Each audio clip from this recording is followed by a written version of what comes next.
কি হলো? সবাই আজ এত চুপচাপ কেন? চুপ না থেকে আর কি উপায় আছে বলুন মহারাজ? আরে কি হয়েছে সেটা বলবে তো। বললেই তো ঝগড়া। দেখছেন মহারাজ, গোপাল কেমন প্যাঁচ দিয়ে দিয়ে কথা বলছে। তাই তো দেখছি। গোপাল, খুলে বলো বলো, কি বলতে চাইছো? আসলে মহারাজ, আমরা সবাই একটা অনুরোধ অনেকদিন আগেই করেছি, কিন্তু কিন্তু কি? কিন্তু মন্ত্রী মশাইয়ের বিরোধের কথা শুনে আপনি আমাদের অনুরোধ রাখেননি। কোথায় কি পান্তা ভাতে ঘি, হ্যাঁ, আমাকে জড়িয়ে দিল। আরে কি হয়েছে বলো, অত ভনিতা করো না। আমাদের বেতন বাড়াতে হবে মহারাজ। বাজারে জিনিসপত্রের যা আগুন দাম হয়েছে, তাই এই বেতনে আমাদের পোষাচ্ছে না। বুঝতে পারছি, কিন্তু সবাইকে এখন বেতন বাড়ালে মহারাজের রাজকোষে টান পড়বে, তাই না মহারাজ? হ্যাঁ, তা তো বটেই। আমার মতন একজন সৎ নিষ্ঠাবান উপদেষ্টাদায়ক মন্ত্রী থাকতে আমি এসব হতে দিতে পারবো না। মহারাজ, বিগত 3 বছর ধরে একই বেতনে কাজ করছি। নুন আনতে তো পান্তা ফুরিয়ে যাচ্ছে মহারাজ। বাড়িতে গিন্নিকে কোনো হাত খরচ দিতে পারি না বলে কত কথা শুনতে হয় জানেন মহারাজ। রাজসভায় ভাষণ না দিয়ে বাড়িতে গিন্নিকে শাসন করো। আমি আজকাল আমার গিন্নিকে যা শাসন করি না, আমার ওপরে ও টু শব্দটাও করতে পারে না। তাহলে কি দাঁড়ালো? তোমাদের বেতন এখন বাড়ানো হচ্ছে না।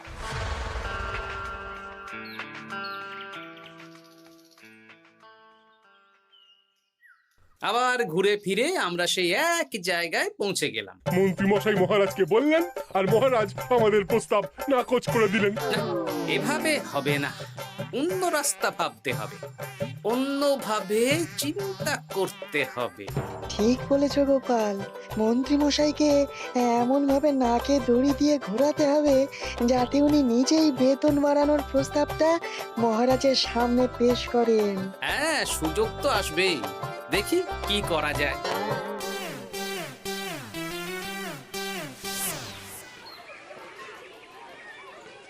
সারাদিন তোদের খেলাধুলো চলছে। আরে, পড়াশোনা ভুলে গেছিস নাকি? হ্যাঁ, বেশি পড়াশোনা করে কি হবে দাদু? বুদ্ধিমান হবি, পরে ভালো চাকরি করবি, ব্যবসা করবি, আনন্দে খুশিতে দিন কাটাবি। এখন তো আমরা আনন্দেই আছি দাদু। চুপ! শোন, আমরা একটা কাজ করে দিতে পারবি? কি কাজ বলো দাদু? তোরা ফাঁকতালে মন্ত্রী মশাইয়ের উপরে নজর রাখবি। উনি ওনার গিন্নির উপর কিভাবে শাসন করেন সেটা এসে আমাকে জানাবি। আচ্ছা দাদু।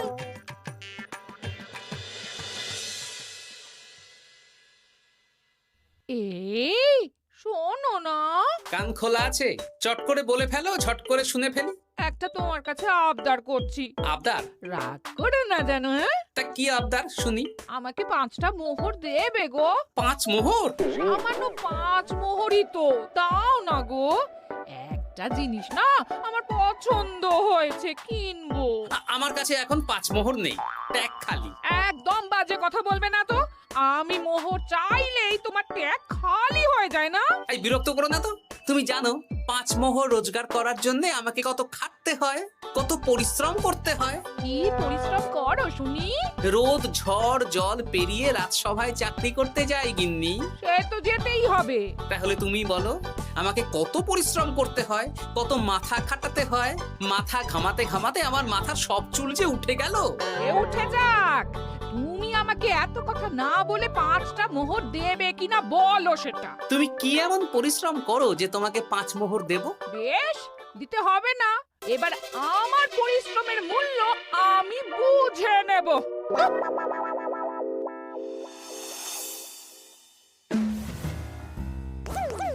এই এই শোনো না, আজকে বেলার দিকে বাজারে গেছিলাম। আমার না একটা জামদানি শাড়ি খুব খুব পছন্দ হয়েছে। আমাকে ওটা কিনে দাও না গো। মাসের শেষে আমার আমদানি তো আর বাড়েনি যে তোমাকে জামদানি কিনে দেব। যেগুলো আছে সেগুলো পড়ো। এরকম করে বলছো কেন? আর কি রকম করে বলবো, সব সময় তোমার বায়না আমার সয় না। ফের যদি বায়না করতে দেখেছি তো তোমাকে বাপের বাড়ি দিয়ে আসবো। এই, তুমি আমাকে কি কথা বললে? তুমি আমার সাথে এরকম ব্যবহার করছো? হ্যাঁ, করতে বাধ্য হচ্ছি। অর্থ তো আর গাছে ফলে না, অনেক কষ্ট করে রোজগার করতে হয়।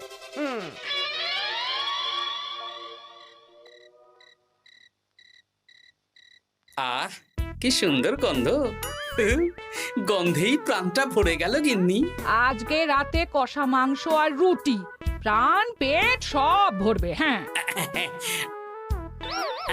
খাবার আগে পরিশ্রমের মূল্য দিতে হবে, না হলে আমার বানানো খাবার স্পর্শ করবে না। পরিশ্রমের মূল্য সেটা আবার কি গিন্নি? এই 2 মোহর দিতে হবে। মানে এই যে হাত পুড়িয়ে রান্না করলাম সেটার মূল্য। আগুনের সামনে বসে বসে রুটি মাংস বানাতে বুঝি কষ্ট হয় না? কিছুই তো বুঝতে পারছি না। তুমি নিজেই তো সন্ধেবেলা আমাকে কত কথা বললে। এখন আমি যা যা পরিশ্রম করব, পরিশ্রমের মূল্য তোমার কাছ থেকে কড়াই গন্ডায় বুঝে নেব। বাপরে বাপ, তাহলে এখন এই রুটি মাংস খাওয়ার জন্য 2 মোহর দিতে হবে? হ্যাঁ, নইলে নিজে রান্না করে খাবে। উফ, কি জ্বালা। এই নাও 2 মোহর, এবার খাই। স্বচ্ছন্দে। এই না না না না, মশারির ভেতর ঢোকা যাবে না। আগে 1 মোহর দাও। আমি মশারি টাঙিয়েছি, বিছানা গুছিয়েছি, পরিশ্রমের মূল্য দাও। কি মুশকিল রে বাবা। মুশকিল কোথায়? যা ন্যায্য তাই চেয়েছি। বাড়তি কথা না বলে 1 মোহর দাও, না হলে খাটের নিচে শুয়ে পড়ো। উফ, এই নাও ধরো। খুশি? খুব খুশি, খুব।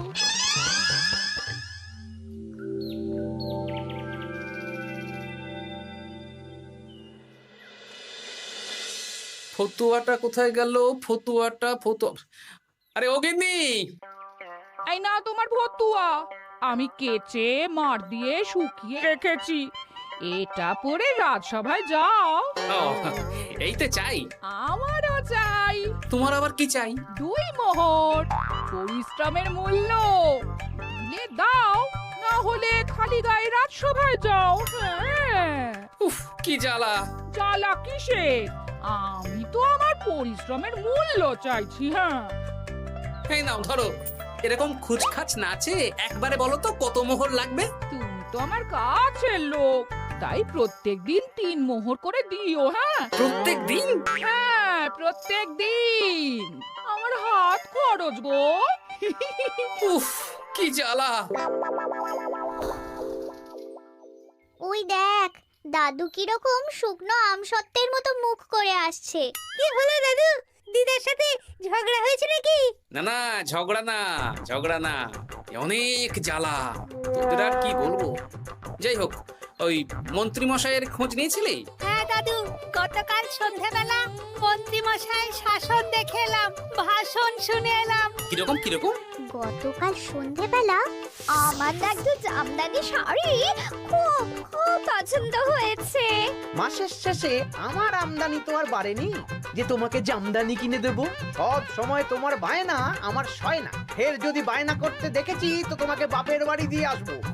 আচ্ছা, এই ব্যাপার।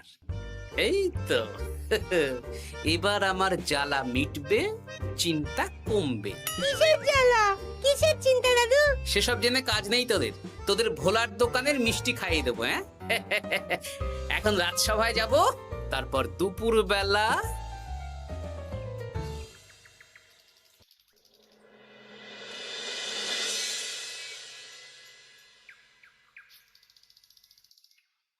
কেমন আছেন মা ঠাকুরুন? কেমন শব্দ থেকে মা বাদ দিয়ে জিজ্ঞেস করো।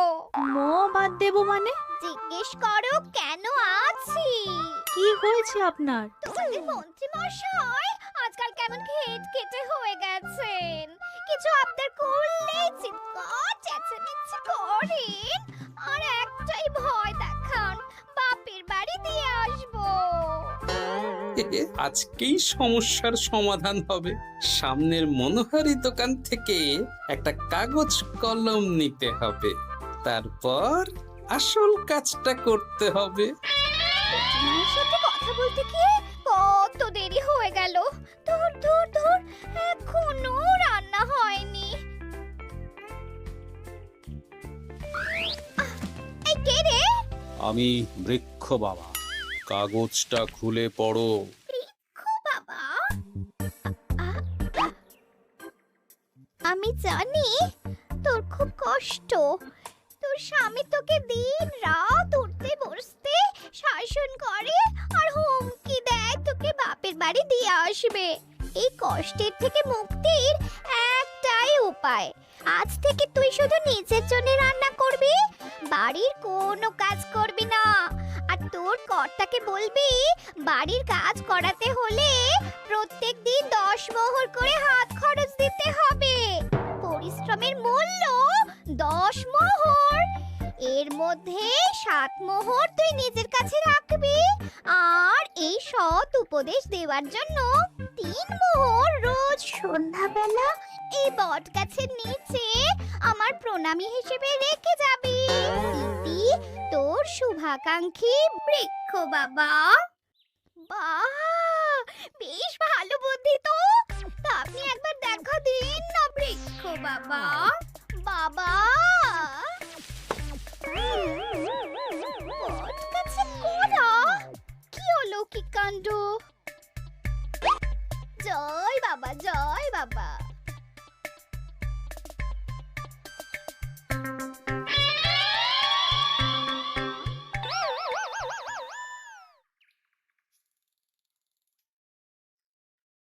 আরে গিন্নি, তুমি একা একা খেতে বসে পড়েছো? হ্যাঁ, খিদে পেয়েছিল তাই খেতে বসে পড়লাম। আরে আমাকে ভাত বেড়ে দেবে তো নাকি? তোমার খাবার তুমি রান্না করে দাও, আমি নিজের মতন রান্না করেছি, নিজে খাচ্ছি। এই ছেড়েছে, আমি রান্না করতে পারি নাকি? রান্না করতে পরিশ্রম লাগে, তাই আগে পরিশ্রমের মূল্য দাও। প্রত্যেক দিন 10 মোহর, তারপর রান্না করব, ঘরের কাজ করব। এই তো মহা মুশকিল। কোনো মুশকিলের ব্যাপার না। না, দেখি বাইরে ভোজনালয়ে কিছু খাবার পাওয়া যায় কিনা। দেখো এত বেলায় খাবার পাও কিনা। তাছাড়া বাইরে তেল ঝাল খাবার খেয়ে শরীর খারাপ করলে আমাকেই তো দেখতে হবে। তখন কিন্তু আমার পরিশ্রমের মূল্য 15 মোহর প্রতিদিন হয়ে যাবে। কি জ্বালা! কোনো জ্বালার ব্যাপার নেই, আমি খেয়ে উঠে চট করে রান্না করে দিচ্ছি। তুমি 10 মোহর প্রস্তুত রেখো। আচ্ছা, সন্ধেবেলা দেবো।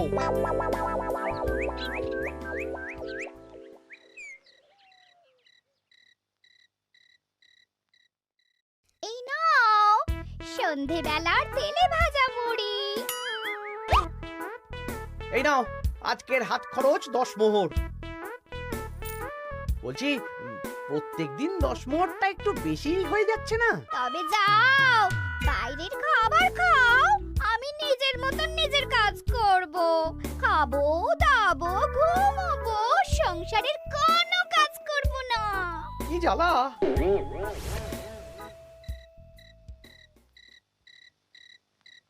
ধন্যবাদ বৃক্ষ বাবা, আপনার দেওয়া বুদ্ধিতে কাজ হয়েছে। এই যে আপনার প্রণামী 3 মোহর আমি এই বটতলায় রেখে গেলাম। জয় বৃক্ষ বাবা, জয়।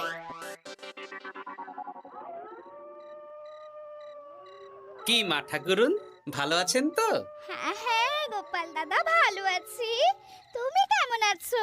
আমিও ভালো আছি।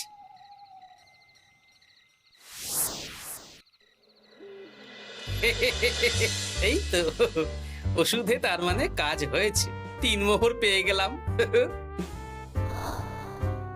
এই নাও গিন্নি, 3 মোহর, তোমার আজকের পরিশ্রমের মূল্য। তুমি এত ভালো হয়ে গেলে কবে থেকে গো? আমার আবদার শুনছো যে? তুমি আমার 7টা না 5টা না, একটা মাত্র বউ, আবদার তো শুনতেই হবে। হ্যাঁ,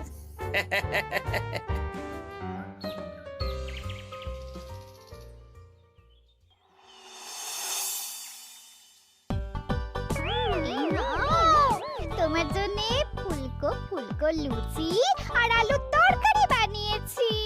রাজসভা থেকে ফেরার সময় বাজার থেকে পাকা কাতলা নিয়ে এসো। বাহ, রাজসভা থেকে ফিরে এসে মাছের ঝোল আর ভাত খাবো। আর বলি, আজকের 10 মোহরটা কি এখন দেবে? ওরে বাবা, আজকেও দিতে হবে? সে তো দিতেই হবে। আমি তো কালকেই বললাম প্রত্যেক দিন 10 মোহর করে দিতে হবে। হ্যাঁ, দিচ্ছি দিচ্ছি।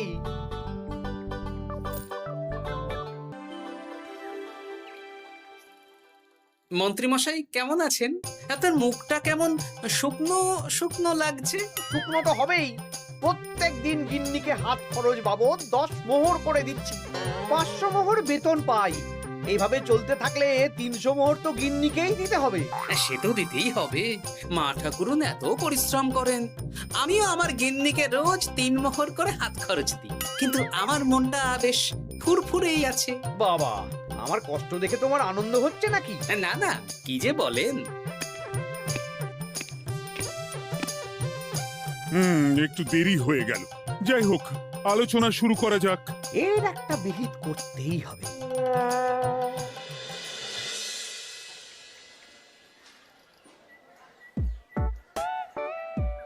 বলি, কাতলা মাছ কত করে দিচ্ছিস রে? পাকা কাতলা আছে 104 মোহর। ওরে বাবা, আপনি তো 5 মোহর দিয়েও আগের মাসে 100 মাছ কিনেছেন, এখন তো দাম কমেছে, তাও ওরে বাবা করছেন। ও না না, কিছু না। দে দে, 100 কাতলা দে। বাঁচতে গেলে খেতে তো হবেই। আমাদের হঠাৎ ডেকে পাঠালেন মন্ত্রী মশাই? হ্যাঁ, আসলে একটা বিপদের মধ্যে পড়েছি। আহা, কি বিপদ সেটা তো বলুন। আপনি আমাদের মোহর দেবেন আর আমরা আপনাকে বিপদের হাত থেকে উদ্ধার করে দেব। আরে মোহরই তো আর হাতে থাকছে না। কেন, আপনি এত বেতন পান, সব খরচ হয়ে যাচ্ছে নাকি?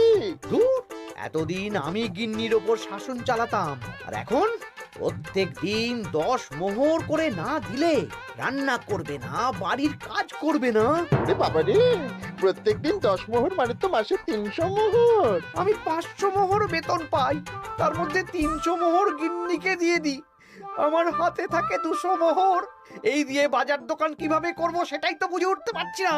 মহারাজকে বলুন বেতন বাড়াতে, তাহলেই তো সমস্যার সমাধান হয়ে যায়। কিন্তু কদিন আগেই তো মহারাজকে বললাম যে বেতন বাড়াতে হবে না।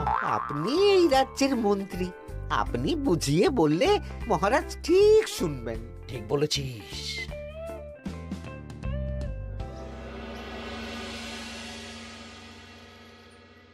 বুঝলে সবাই, আজ আমি মহারাজের কাছে আমাদের সবার বেতন বাড়ানোর প্রসঙ্গ তুলব। কেন? এই তো আপনি কদিন আগে বললেন বেতন বাড়ানো যাবে না। আরে বাবা, বেতন না বাড়ালে এরপর আমাকে পথে বসতে হবে, বুঝতে পারছো না? বেশ, এতদিনে আপনার সুমতি হলো তাহলে। আর মহারাজ যদি রাজি না হন? তাহলে আমরা সবাই একসাথে আন্দোলন করব। মন্ত্রী মশাই আমাদের পাশে থাকলেই হবে। হ্যাঁ, থাকবো থাকবো। মহারাজ, আমার একটা আর্জি ছিল। কি আর্জি বলো মন্ত্রী? আমি অনেক ভেবে দেখলাম, কয়েকদিন আগে সভাসদেরা ঠিক কথাই বলেছিল। কি ঠিক কথা? মানে বাজারে জিনিসপত্রের দাম বেড়ে দ্বিগুণ হয়েছে, কিন্তু আমাদের বেতন একই রয়েছে। হ্যাঁ, মানছি, কিন্তু হঠাৎ করে আমি বেতন বাড়াতে পারবো না। তুমি নিজেই বলেছো রাজকোষে টান পড়বে, এখন তুমি নিজেই আবার অন্য কথা বলছো।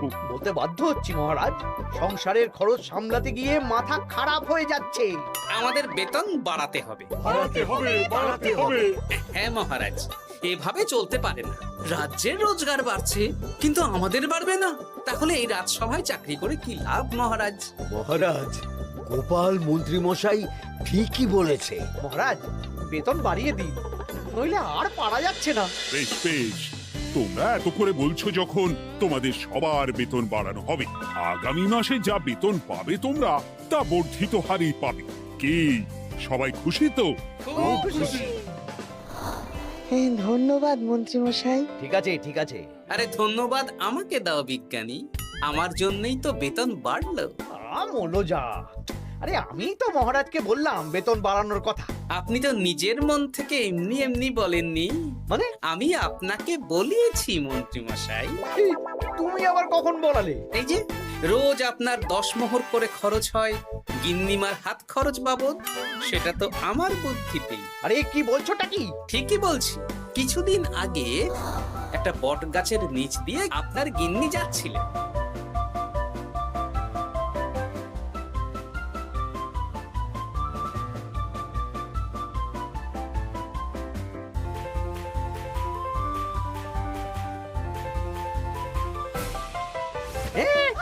সব তোমার বুদ্ধিতে? হ্যাঁ, শুধু তাই নয়, গিন্নিমা রোজ রাতে বটতলায় 3 মোহর করে বৃক্ষ বাবার জন্য ওরফে আমার জন্য রেখে যান। আর আমি সেটা দিয়েই এতদিন আমার গিন্নিকে হাত খরচ দিচ্ছিলাম। হ্যাঁ নয় হ্যাঁ, কিন্তু আর লাগবে না, এবার তো বেতন বেড়ে গেল, আর কোনো সমস্যা হবে না। গিন্নিমাকে ব্যাপারটা বুঝিয়ে বলে দেবেন, কেমন? মানে গোপাল আপনার কাছ থেকে সোজা আঙুলে ঘি বের করতে পারেনি, তাই আঙুল বাঁকা করেছে, আর আপনি অমনি ছেঁকা খেয়েছেন। হ্যাঁ? ওরে বাবারে!